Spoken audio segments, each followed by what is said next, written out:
আমার হাতের এটা হচ্ছে একটা পারফিউম। আমরা কাপড়ে ব্যবহার করি অথবা শরীরে ব্যবহার করি। পারফিউম কেন ব্যবহার করি? আমাদের শরীরে বা কাপড়ে দুর্গন্ধ হয়ে যায়, সেই দুর্গন্ধ দূর করার জন্য আমরা পারফিউম ব্যবহার করি। আমি বলবো মানুষের শরীরের যেমন দুর্গন্ধ হয়, মানুষের চরিত্রেরও দুর্গন্ধ হয়। শরীরের দুর্গন্ধ আপনি পারফিউম দিয়ে দূর করলেন, চরিত্রের দুর্গন্ধ আপনি দূর করবেন কীভাবে?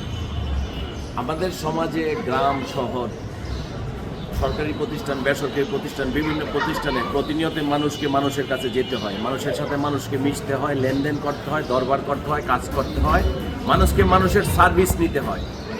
সে সমস্ত জায়গায় দেখা যায় একজন মানুষ আরেকজন মানুষকে ঠেকিয়ে, দায়বদ্ধ করে, বেকায়দায় ফেলিয়ে ঘুষ আদায় করে অথবা টাকা আদায় করে অথবা নিজের চরিত্রের দুর্গন্ধটা মানুষকে দেখিয়ে দেয়। মানুষ কিন্তু ঠিকই টের পায় আপনার চরিত্রের দুর্গন্ধ। মানুষের বমি আসে, বমিটা হয়তো আপনাকে দেখায় না, আপনার সামনে থেকে যখন বের হয়ে যায় বাইরে গিয়ে গালি দেয়। হ্যাঁ, মানুষ মানুষকে গালি দেয়। কেন গালি দেয় জানেন? সেই চরিত্রের দুর্গন্ধের জন্য।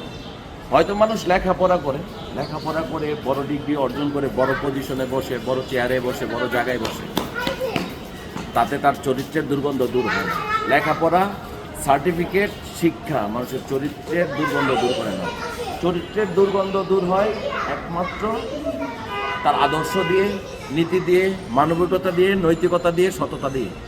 আপনি যতটুকু সৎ ঠিক ততটুকুই আপনার চরিত্রের সুগন্ধ থাকে, যতটুকু অসৎ ততটুকুই দুর্গন্ধ। আর এটা পৃথিবীর প্রত্যেকটা মানুষই পায়। যতটা মানুষ আপনার সাথে মিশে আপনাকে চিনে জানায়, সামনে আপনাকে হয়তো বাহাবা দেয়, হাসি দেয়, কিন্তু পিছনে গিয়ে কিন্তু ঠিকই গালি দেয়। কেন গালি দেয় জানেন? আপনার চরিত্রের দুর্গন্ধটা সে সহ্য করতে পারে না।